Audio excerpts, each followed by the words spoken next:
Welcome back to Weekend Reads. It's the weekend, and this is what I've been reading lately. So first up, I finished A Court of Frost and Starlights by Sarah J. Maas. Now I am rereading all of ACOTAR before I get into Throne of Glass for the very first time, and I will be reading Crescent City also for the very first time.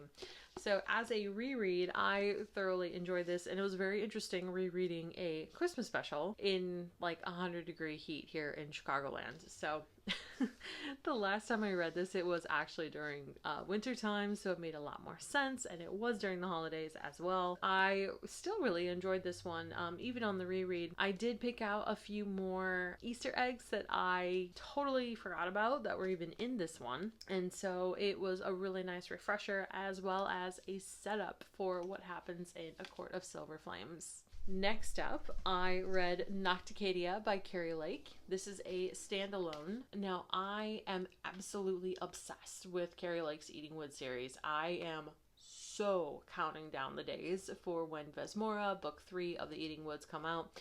I loved Anathema, devoured Eldritch in like 2 days, and so I am definitely a big fan of Carrie Lake's writing, and it's a very different thing for me. This is dark paranormal romance. It does have some fantastical elements to it, however, it's certainly not something that I would normally read, and I am so glad I picked this one up because it is good. I am a big fan of Carrie Lake's writing, so anything that she comes out with in the future, I am absolutely going to pick up and give it a whirl. Highly recommend reading this one. Of course, I finished A Court of Silver Flames, again by Sarah J. Maas. So this is the final ACOTAR book that has been released. So book 6 is coming out in October, book 7 is coming out in January, and then I heard there's a rumor that there's gonna actually be a book 8. I don't know how true it is, so I can't speak to a whole bunch of it, but I will buy it no matter what.